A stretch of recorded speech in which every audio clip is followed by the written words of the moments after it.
ಒಂದು ಪ್ರಾಡಕ್ಟ್ನ ಬೈ ಮಾಡೋದು ಇಂಪಾರ್ಟೆಂಟ್ ಅಲ್ಲ, ನಾವು ಅದನ್ನ ಹೇಗೆ ಮೇಂಟೈನ್ ಮಾಡ್ತೀವಿ ಅನ್ನೋದು ತುಂಬಾ ಇಂಪಾರ್ಟೆಂಟ್ ಆಗುತ್ತೆ.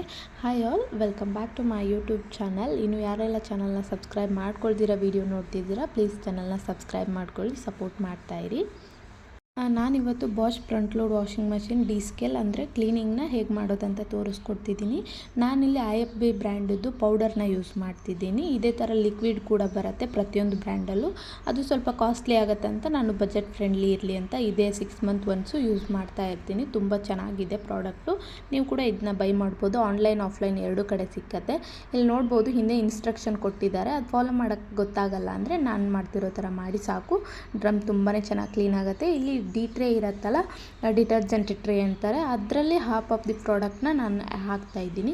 ಇನ್ನು ಹಾಫ್ ಪ್ರಾಡಕ್ಟ್ನ ನೀವು ನೋಡಿದಾಗೆ ನಾನು ವಾಷಿಂಗ್ ಮಷಿನ್ ಡೋರ್ನ ಓಪನ್ ಮಾಡಿ ಒಳಗಡೆ ಡ್ರಮ್ಮಲ್ಲಿ ಹಾಕಿ ಡೋರ್ನ ಕ್ಲೋಸ್ ಮಾಡ್ತಾಯಿದ್ದೀನಿ.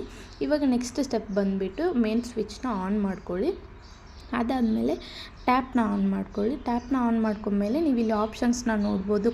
Cotton label, synthetics, mix load, ಇದೆಲ್ಲ ನಮಗೆ ವಾಶ್ ಮಾಡಬೇಕಿದ್ರೆ ಯೂಸ್ ಆಗುತ್ತೆ. ಸೊ ಒಂದೊಂದೇ ಸ್ಟೆಪ್ಸ್ನ ಡೌನ್ ಮಾಡ್ತಾ ನಾವು ಡೈರೆಕ್ಟಾಗಿ ಡ್ರಮ್ ಡಿಸ್ಕೇಲ್ಗೆ ಬರೋಣ. ಇಲ್ಲಿ ನಿಮಗೆ ಟೈಮ್ ಕೂಡ ತೋರಿಸುತ್ತೆ 1 hour 10 minutes ಅಂತ.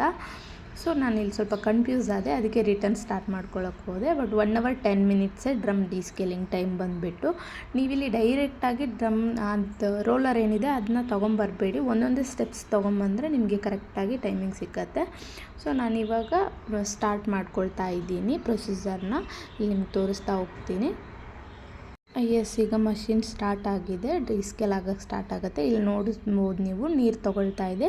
ಇಲ್ಲಿ ನಿಮಗೆಲ್ಲ ಸಿಂಬಾಲಿಕಲಿ ತೋರಿಸ್ತಾ ಇರುತ್ತೆ ನೋಡಿ. ಟ್ರೇನು ಕೂಡ ಓಪನ್ ಮಾಡಿ ತೋರಿಸ್ತಿದ್ದೀನಿ. ಈ ಥರ ಓಪನ್ ಮಾಡಬಾರ್ದು, ನಾನು ಜಸ್ಟ್ ವಿಡಿಯೋ ಪರ್ಪಸ್ ತೋರಿಸ್ತಾ ಇರೋದು. ನೀರಲ್ಲಿ ತೊಗೊಳ್ತಾ ಇದೆ. ಕೆಳಗಡೆ ಡ್ರಮ್ ಕೂಡ ತಿರ್ಗಕ್ಕೆ ಸ್ಟಾರ್ಟ್ ಆಯಿತು. ಇನ್ನು ಹೀಗೆ 1 hour 10 minutesವರೆಗೂ ಡ್ರಮ್ ತಿರುಗ್ತಾನೆ ಇರುತ್ತೆ. ಸೊ ನಾನು ಮಿಡಲಲ್ಲಿ ವೀಡಿಯೋಸ್ನ ತೊಗೊಂಡು ಹಾಕ್ತಾ ಇರ್ತೀನಿ. 1 hour 10 minutes ತುಂಬ ಲೆಂದಿ ವೀಡಿಯೋ ಆಗುತ್ತೆ, ಅದೆಲ್ಲ ಮಾಡೋಕ್ಕಾಗಲ್ಲ. ಸೊ ನಾನೇ ಮತ್ತೆ ಒಂದು 10 minutes ಆದಮೇಲೆ ವೀಡಿಯೋ ತೊಗೊಂಡಾಗ ಸ್ವಲ್ಪ ನೀರು ಮಾತ್ರನೇ ತೊಗೊಂಡಿತ್ತು. ಇಲ್ಲಿ ನೋಡ್ಬೋದು, ನೀರು ಇನ್ನೂ ಕ್ಲೀನಾಗಿದೆ. ಹೋಗ್ತಾ ನೀರು ಎಷ್ಟು ಡರ್ಟಿ ಆಗುತ್ತೆ ಅಂತ ನಾನು ತೋರಿಸ್ತೀನಿ. ಸೊ ಎವ್ರಿ 6 month ಒನ್ಸು ನಾವು ವಾಷಿಂಗ್ ಮಷಿನ್ನ ಕ್ಲೀನ್ ಮಾಡಲೇಬೇಕು. ನಾವು ಫ್ರೀಕ್ವೆಂಟ್ಲಿ ಯೂಸ್ ಮಾಡ್ತಿದ್ದೀವಿ ಅಂದರೆ 3 months ಒನ್ಸು ಇಲ್ಲ 4 months ಒನ್ಸು ಕ್ಲೀನ್ ಮಾಡಿದರೂ ಕೂಡ ತುಂಬಾ ಒಳ್ಳೆಯದು. ನೀವು ಇಲ್ಲಿ ನೋಡ್ಬೋದು 48 minutes ಇನ್ನೂ ರಿಮೈನಿಂಗ್ ಇದೆ. ವಾಷಿಂಗ್ ಮಷಿನ್ ಒಳಗಡೆ ನೀರು ಎಷ್ಟು ಹೊಲಸಾಗಿದೆ ಅನ್ನೋದು ನಿಮಗೆ ಕಾಣಿಸ್ತಿರ್ಬೋದು. ಹಾಗೆ ನಾನು ನೀರು ಆಚೆ ಹೋಗಬೇಕಿದ್ರೂ ಕೂಡ ವೀಡಿಯೋ ಮಾಡಿದ್ದೀನಿ, ಅಲ್ಲೂ ನಿಮಗೆ ಗೊತ್ತಾಗುತ್ತೆ ಮಷಿನ್ ಎಷ್ಟು ಗಲೀಜಾಗಿತ್ತು. ನಾನು ಆಲ್ಮೋಸ್ಟ್ 8 monthsಯಿಂದ ಮಷಿನ್ ಯೂಸ್ ಮಾಡಿದ್ದಿಲ್ಲ, ನಾನು ತವ್ರ ಮನೆಗೆ ಹೋಗಿದ್ದೆ ಅಂತ. ಸೊ ಇವಾಗ ಕ್ಲೀನ್ ಮಾಡಬೇಕಿದ್ರೆ ಇಷ್ಟು ಗಲೀಜಾಗಿ ನೀರು ಬಂತು. ಸೊ ಇವಾಗ ನೋಡ್ಬೋದು, ನೀರೆಲ್ಲ ಆಚೆ ಹೋಗಿದೆ. ಇನ್ನೊಂದು 7 minutes ಇದೆ. ಇವಾಗ ಡ್ರಮ್ಮು ಕ್ಲೀನ್ ಆಗ್ತಾಯಿದೆ, ಇನ್ನೂ ಪ್ರೊಸೆಸಿಂಗಲ್ಲಿದೆ. ಮಷಿನ್ ಕಂಪ್ಲೀಟಾಗಿ ಕ್ಲೀನ್ ಆಗೋಕ್ಕೆ ಇನ್ನೊಂದು 3 ನಿಮಿಷ ಟೈಮ್ ಇದೆ. 3 ನಿಮಿಷ ಆದಮೇಲೆ ಮಷಿನ್ ಆಫ್ ಆಗುತ್ತೆ. ಸೊ ನಾವು ನೆಕ್ಸ್ಟ್ ಪ್ರೊಸೀಜರ್ ಏನು ಮಾಡಬೇಕಂತ ಅದು ಕೂಡ ಇದೇ ವಿಡಿಯೋದಲ್ಲಿ ಹೇಳಿದ್ದೀನಿ. ವಿಡಿಯೋನ ಕೊನೆವರೆಗೂ ಮಿಸ್ ಮಾಡ್ದಿರ ನೋಡಿ. ಹಾಗೆ ಇನ್ನು ಯಾರೆಲ್ಲ ಚಾನಲ್ನ ಸಬ್ಸ್ಕ್ರೈಬ್ ಮಾಡ್ಕೊಂಡಿಲ್ಲ, ಪ್ಲೀಸ್ ಚಾನಲ್ನ ಸಬ್ಸ್ಕ್ರೈಬ್ ಮಾಡಿ ಸಪೋರ್ಟ್ ಮಾಡ್ತಾಯಿರಿ. ಪ್ರತಿ ಸಾರಿನೂ ಇದೊಂದೇ ರಿಕ್ವೆಸ್ಟ್ ಮಾಡ್ಕೊಳ್ಳೋದು. ಸೊ ಇವಾಗ ಕಂಪ್ಲೀಟಾಗಿ ಕ್ಲೀನ್ ಆಗಿದೆ. ಮಷಿನ್ನ ಆಫ್ ಮಾಡಿಕೊಂಡು ಹಾಗೆ ಮೇನ್ ಸ್ವಿಚ್ನ ಆಫ್ ಮಾಡಿಕೊಂಡು ವಾಟರ್ ಸಪ್ಲೈನ ಆಫ್ ಮಾಡಿದ ಮೇಲೇ ನೀವು ಮಷಿನ್ ಡೋರ್ನ ಓಪನ್ ಮಾಡ್ಬೋದು. ಇಲ್ಲ ಅಂದರೆ ಶಾರ್ಟ್ ಸರ್ಕ್ಯೂಟ್ ಆಗೋ ಚಾನ್ಸಸ್ ತುಂಬಾ ಇರುತ್ತೆ. ಮಷಿನ್ ಬಾಡಿ ಕಂಪ್ಲೀಟ್ ಐರನ್ನಿಂದ ಮೇಡಫ್ ಆಗಿರೋದ್ರಿಂದ ಶಾಕ್ ಹೊಡೆಯೋ ಚಾನ್ಸಸ್ ತುಂಬ ಇರುತ್ತೆ. ಸೊ ಒಳಗಡೆ ಒಂದು ಕಾಟನ್ ಕ್ಲಾತಿಂದ ಡ್ರಮ್ನ ನೀಟಾಗಿ ಕ್ಲೀನ್ ಮಾಡ್ಕೊಳ್ಳಿ. ಸೊ ನೆಕ್ಸ್ಟ್ ವೀಡಿಯೋದಲ್ಲಿ ಯಾವ ಥರ ಕ್ಲೀನ್ ಮಾಡ್ಕೋಬೇಕು ಒಳಗಡೆ ಕಾಟನ್ ಕ್ಲಾತಲ್ಲಿ ಅಂತ ತೋರಿಸ್ಕೊಡ್ತೀನಿ. ಹಾಗೆ ನೆಕ್ಸ್ಟು ಫಿಲ್ಟ್ರ್ ಟ್ಯಾಪ್ ಇರುತ್ತಲ್ಲ, ಅದು ಕೂಡ ಕ್ಲೀನ್ ಮಾಡ್ತಿದ್ದೀನಿ. ನೀವು ಇಲ್ಲಿ ನೋಡ್ಬೋದು ಎಷ್ಟು ಗಲೀಜು ನೀರು ಬರ್ತಾಯಿದೆ ಫಿಲ್ಟ್ರಲ್ಲೂ ಅಂತ. ಸೊ ಫಿಲ್ಟ್ರ್ ಓಪನ್ ಮಾಡಿ ಅದರಲ್ಲೂ ನೀಟಾಗಿ ಬಟ್ಟೆ ತೊಗೊಂಡು ಕ್ಲೀನ್ ಮಾಡಿಕೊಂಡೆ. ಹಾಗೆ ಇದು ಟ್ಯಾಪ್ ಇದೆ ಅಲ್ಲ, ನಾಬು, ಇದು ಕೂಡ ಓಪನ್ ಮಾಡಿದರೆ ಇಲ್ಲೂ ಅದೇ ಥರ ನೀರು ಬರುತ್ತೆ.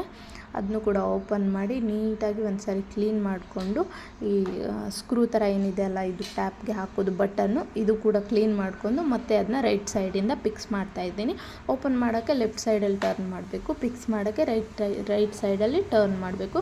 ಹಾಗೆ ಆ ನಾಬ್ ಏನಿತ್ತು ಅದನ್ನ ಬ್ಲ್ಯಾಕ್ದು ಪೈಪ್ ಇದೆ ಅಲ್ಲ, ಅದಕ್ಕೆ ಹಾಕ್ಬಿಟ್ಟು ಅದನ್ನ ರಿಟರ್ನಲ್ಲೇ ಫಿಕ್ಸ್ ಮಾಡಿಬಿಟ್ಟು ಅದ್ರದ್ದು ಏನು ಕ್ಯಾಪ್ ಇತ್ತಲ್ಲ ಆ ಕ್ಯಾಪ್ನ ಹಾಕ್ತಿದ್ದೀನಿ. ಯಾಕಂದರೆ ಮಕ್ಕಳು ಅವಾಗವಾಗ ಹೋಗಿ ಓಪನ್ ಮಾಡೋ ಚಾನ್ಸಸ್ ಇರುತ್ತೆ. ಇನ್ನು ನೆಕ್ಸ್ಟ್ ವೀಡಿಯೋದಲ್ಲಿ ನಿಮಗೆ ವಾಷಿಂಗ್ ಮಷಿನ್ ಬಗ್ಗೆ ಏನು ಡೀಟೇಲ್ಸ್ ಬೇಕು ಅಂತ ಹೇಳಿ, ಸೊ ನಾನು ಅದು ಕೂಡ ವೀಡಿಯೋ ಮಾಡ್ತೀನಿ. Thank you.